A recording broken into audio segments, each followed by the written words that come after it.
নমস্কার বন্ধুরা, আমি মৌসুমি এবং আমার ইউটিউব চ্যানেলে সকলকে স্বাগতম।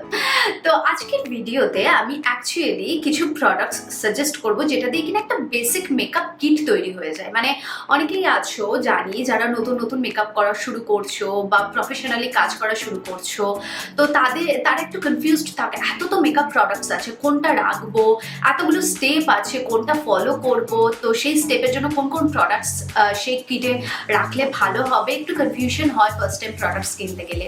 তো আজকের ভিডিওতে আমি তোমাদেরকে সেরকম কিছু বেসিক মেকআপ প্রোডাক্টস গাইড করে দেবো, যেইটা থেকে তুমি everyday kind of look create করতে পারো, আবার একটা পুরো ফুল গ্ল্যাম লুকও ক্রিয়েট করতে পারো, আবার কোনো একটা তোমার ব্রাইডাল বা ওয়েডিং গেস্ট মেকআপ লুকও ক্রিয়েট করতে পারো। মানে ফুল একটা গাইডেন্স তোমাদেরকে দিয়ে দেবো। আর অ্যাট দ্য সেম টাইম সেই প্রোডাক্টসগুলো দিয়েই আমি আমার মেকআপ লুকটাও আজকে ক্রিয়েট করে দেখাবো, যাতে কিন্তু তোমরা বুঝতে পারো যে ওই একটা কিট থাকলে, ওই লিমিটেড প্রোডাক্টস থাকলে তোমরা পুরো একটা সুন্দর মেকআপ লুক ক্রিয়েট করতে পারো। তো চলো শুরু করা যাক। মেকআপ শুরু করার আগে একটা প্রপার স্কিন কেয়ার ফলো করা ইজ আ মাস্ট। তো যে যা স্কিন টাইপ অনুযায়ী স্কিন কেয়ার রুটিনটা ফলো আপ করে নেবে। এখানে স্কিন কেয়ার নিয়ে আমি কিছু বলছি না। প্রথমেই আমি যেটা দিয়ে শুরু করছি সেটা হচ্ছে একটা প্রাইমার। আর প্রাইমারের জন্য আমি ইনসাইড কসমেটিক্সের এই প্রাইমারটা ইউজ করছি। যেহেতু আমার কম্বিনেশন স্কিন, তো সেই কারণে আমি এই একটা ম্যাটিফাইং প্রাইমার ইউজ করছি। যাদের অয়েলি বা কম্বিনেশন স্কিন আছে তারা এই প্রাইমারটা মানে হামেশাই ইউজ করতে পারো। ইভেন যাদের পোর্স আছে প্রচুর পরিমাণে, পোর্সগুলোকে মিনিমাইজ করার জন্যও এই প্রাইমারটা তোমরা ইউজ করতে পারো। আর প্রাইমার কিন্তু তোমার মেকআপটাকে অনেকক্ষণের জন্য লং লাস্টিং করতে এবং মেকআপের থেকে তোমার স্কিনকে প্রোটেক্ট করতে সাহায্য করে। তো তোমার মেকআপ কিটে একটা প্রাইমার থাকা খুবই জরুরি। ফর দ্য নেক্সট স্টেপ তোমার কিটে একটা ফাউন্ডেশন রাখতে পারো কেন বলছি, কারণ একটা ফাউন্ডেশনের কাজ কিন্তু কনসিলার দিয়ে হয়ে যায়। তো তুমি তোমার কনসিলার দিয়েও ফাউন্ডেশনের যে বেস মেকআপটা আমরা ক্রিয়েট করি সেটা কনসিলার দিয়ে করে নিতে পারো। So it totally depends on you. যাই হোক, আমি অ্যাজ অ্যান অপশন তোমাদেরকে আজকে ফাউন্ডেশনটা দেখাচ্ছি এবং ফাউন্ডেশনের জন্য নাইকা স্কিন শিল্ডের এই ফাউন্ডেশনটা অ্যাপ্লাই করছি। এই ফাউন্ডেশনটা আমার প্রচণ্ড পরিমাণে একটা পছন্দের ফাউন্ডেশন। অয়েলি বা ড্রাই স্কিন সকলের জন্যই এই ফাউন্ডেশনটা একেবারে পারফেক্ট হয়। আর যাদের dry two super dry skin আছে তারা কিন্তু যে কোনো ফাউন্ডেশনের সাথে একটা ফেশিয়াল অয়েল মিক্স করে নিতে পারো, যাতে কিনা স্কিনটা একটু গ্লোই লাগে দেখতে, ড্রাই না হয়ে যায় কিছুক্ষণ পরে তোমাদের স্কিনটা, সেই কারণে। তো it's absolutely perfect for all skin types. তো এরপরে মেকআপ কিটে যেটা আসে সেটা হচ্ছে একটা কনসিলার। তুমি যদি তোমার স্কিনে কোনো হাইপার পিগমেন্টেশন বা ডার্ক স্পটস কনসিল করতে চাও তাহলে এমন একটা কনসিলার রাখবে যেটা কিনা তোমার স্কিন টোনের সাথে ম্যাচ করে বা একটু ডার্ক হলেও চলবে। আর যদি তোমার ফেসটাকে হাইলাইট করতে চাও, ঠিক আমি এখানে যেরকম করছি, তাহলে তোমার স্কিন টোনের থেকে 2 থেকে 3 শেডস লাইটার শেডসটা রাখবে। তো যাই হোক, আমি যে প্রোডাক্টসগুলো ইউজ করছি তার সেই ডিটেলস, তার লিঙ্ক সব কিছু কিন্তু তোমরা ডিসক্রিপশন বক্সের নিচে পেয়ে যাবে। আর এই সব প্রোডাক্টসগুলো কিন্তু অ্যামাজনে অ্যাভেলেবেল আছে। এন্ড অফ সিজন সেল চলছে অ্যামাজনে। তো এই প্রোডাক্টসগুলো কিন্তু তোমরা প্রচুর ডিসকাউন্টেও পেয়ে যাবে। এছাড়া আরও প্রোডাক্টের তোমরা প্রচুর অপশনসও পেয়ে যাবে অ্যামাজনে।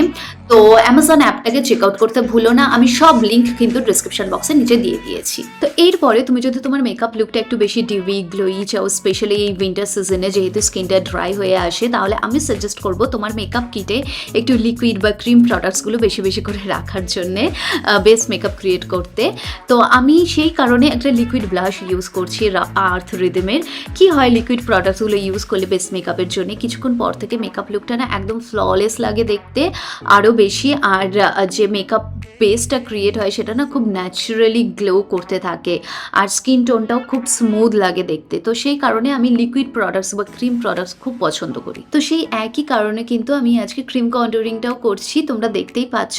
আর ক্রিম কন্টুর করার জন্য আমি মাইগ্ল্যামের এই পোজ এইচডি ফাউন্ডেশন স্টিকটা ইউজ করছি, যেটা কিনা আমার স্কিন টোনের থেকে 4-5 শেড তো ডার্কার হবেই। তো সেরকম একটা ফাউন্ডেশন দিয়ে, ক্রিম ফাউন্ডেশন দিয়ে আমি আমার ফেসটাকে খুব ভালোভাবে কন্ট্রোল করে নিচ্ছি। আর ক্রিম প্রোডাক্ট ইউজ করার একটা বিশাল বড় প্লাস পয়েন্ট হলো পুরো বেস মেকআপটা কিন্তু তোমার প্রচণ্ড লাইট ফিল হবে তোমার ফেসের ওপরে। আর এটা অনেকক্ষণের জন্য বেশি পরিমাণে লং লাস্টিংও হয়। তো আমি যেহেতু আমার ফেসে সব রকম শুধুমাত্র ক্রিম প্রোডাক্টসই অ্যাপ্লাই করেছি, তো মাঝে মধ্যে কি হয়, ক্রিম প্রোডাক্টসে না ক্রিজিং ধরে যায় যদি ভালোভাবে সেটা ব্লেন্ড না করা হয়। তো সেই ক্রিজিংটাকে অ্যাভয়েড করার জন্য একটা পাউডার দিয়ে সব ক্রিম প্রোডাক্টসগুলোকে ভালোভাবে সেট করে নেওয়া উচিত। এবং তার জন্য একটা ট্রান্সলুসেন্ট পাউডার তোমার কিটে রাখা ইজ আ মাস্ট। তো আজকে ট্রান্সলুসেন্ট পাউডারের জন্য আমি Maybelline Fit Me রেঞ্জের এই ট্রান্সলুসেন্ট পাউডারটা ইউজ করছি, কারণ আমার মতে ড্রাগ স্টোর প্রোডাক্টের মধ্যে এই ট্রান্সলুসেন্ট পাউডারটা থেকে ভালো ট্রান্সলুসেন্ট পাউডার আর হয় না। আর সাথে সাথে কি হবে, এই ট্রান্সলুসেন্ট পাউডারটা তোমাকে কোনো এক্সট্রা কভারেজও দেবে না, আবার সাথে সাথে একটা সুন্দর ফিনিশও এনে দেবে তোমার স্কিনে। তো সব কিছু একটা ব্যালেন্স হয়ে যাবে। আমি জানি হাইলাইটারের প্রতি তোমাদের একটা বিশাল বড় সফট কর্নার আছে, তো তোমাদের মেকআপ কিটে তো হাইলাইটার সবার আগে ঢুকবে, সেটা আমি জানি। তো যাই হোক, হাইলাইটারের জন্য আমি Maybelline মাস্টার ক্রোমের এই হাইলাইটারটা সাজেস্ট করব, কারণ এই হাইলাইটারটাতে না কোনো বড় বড় চাংস বগেরা এসব কোনো কিছু তো নেই, উল্টে তোমাকে একটা স্কিন লাইক ফিনিশ এনে দেবে এবং আস্তে আস্তে একটা সুন্দর গ্লোই টোন পুরো স্কিনে এনে দেয়, একটা সানকিসড টোন। তো সেই কারণে আমি এই হাইলাইটারটা পার্টিকুলারলি তোমাদেরকে আজকে সাজেস্ট করব। তো পুরো বেস মেকআপটা কমপ্লিট হওয়ার পরে প্রত্যেকটা প্রোডাক্টসগুলোকে স্কিনের সাথে ভালোভাবে সেটেল ডাউন করার জন্য এবং পুরো বেস মেকআপটা লং লাস্টিং করার জন্য একটা সেটিং স্প্রে তো রাখতেই হবে কিটে, এবং তার জন্য আমি Maybelline Fit Me রেঞ্জের এই ম্যাট প্লাস পোরলেস যে সেটিং স্প্রেটা আছে সেটাকে রেকমেন্ড করবো। যাদের ড্রাই স্কিন আছে তারা এটারই একটা ডিভি ভার্জন আছে, সেটাকে অ্যাপ্লাই করতে পারো। Next I will move on to my eyebrow filling, and for that I will be using that eyebrow palette from pigment play. এটা খুবই বাজেট ফ্রেন্ডলি এবং ট্রাভেল ফ্রেন্ডলিও, আর ইন্ডিয়ান স্কিন টোনের সাথে খুব ভালোভাবে যায়। তো তোমাদের মেকআপ কিটে এটাকে নিঃসন্দেহে অ্যাড করতে পারো। এরপরে আমি আমার আই মেকআপটা করব, আর আই মেকআপের জন্য তোমরা তো অনেক রকমের আইশ্যাডো প্যালেটস রাখতেই পারো, সেটা টোটালি তোমাদের পার্সোনাল চয়েস। কিন্তু কোনো একটা পার্সোনাল মেকআপ কিট ক্রিয়েট করার জন্য আমি এরকম ধরনের ছোট আইশ্যাডো প্যালেট খুব প্রেফার করি, কারণ এগুলো যে কোনো জায়গায় ক্যারি করা যায় এবং এই একটা ছোট আইশ্যাডো প্যালেট দিয়ে কিন্তু অনেক রকমের আই লুকও ক্রিয়েট করা যায়। আর একটা আইশ্যাডো প্যালেট তো অনেক দিন যায়, তো বড় আইশ্যাডো প্যালেট কিন্তু পার্সোনাল ইউজের জন্য দরকারই পড়ে না আমার মনে হয়। তো এরকম পিগমেন্ট প্লের যে আইশ্যাডো প্যালেট আমি ইউজ করছি এরকম, বা সুইস বিউটি বা মিস ক্লেয়ার বা মার্স কসমেটিক্স বা NY বে, এরকম অনেক প্রচুর ছোট ছোট আইশ্যাডো প্যালেট কিন্তু তোমরা অ্যামাজনে পেয়ে যাবে, যেগুলো কিনা প্রচণ্ড পরিমাণে ডিসকাউন্টেড প্রাইসে, বাজেট ফ্রেন্ডলি প্রাইসেও তোমরা পেয়ে যাবে অ্যামাজনে। তো সেগুলো তোমরা ট্রাই করতে পারো তোমাদের মেকআপ লুক ক্রিয়েট করার জন্যে।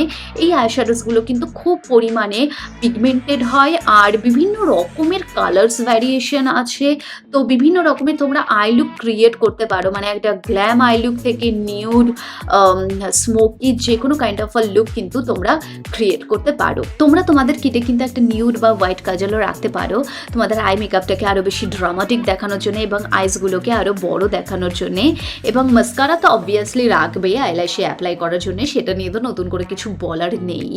তো মার্স কসমেটিক্সের এই আইল্যাশ বা হোয়াইট কাজলটা তোমরা অ্যাপ্লাই করতে পারো। ফুল মেকআপ কিট কারোর কাছে থাকুক আর না থাকুক, 4-5টা লিপস্টিক অপশনস কিন্তু থাকেই মোটামুটি সকলের কাছে। তো লিপস্টিক নিয়ে তো কিছু বলার নেই, শুধুমাত্র একটা কথাই বলবো, যদি সারাদিন পরে থাকার জন্য একটা কমফোর্টেবল লিপস্টিক খোঁজ করো তাহলে আমি বলবো ক্রেয়ন বেসড যে লিপস্টিকগুলো আছে সেগুলোকে ট্রাই করতে পারো, just like that one. Sugar কসমেটিক্সের এই ক্রেয়ন লিপস্টিকটা আমি আমার ঠোঁটে অ্যাপ্লাই করে নিয়েছি। So this is it, that is the final look which I have created using all the makeup products which I have suggested into this video. So কেমন লাগলো মেকআপ লুকটা এবং পুরো ভিডিওটা সেটা আমাকে প্লিজ কমেন্ট সেকশনে জানাতে ভুলো না। দেখা হচ্ছে পরের ভিডিওতে, ততক্ষণের জন্য টাটা, বাই বাই।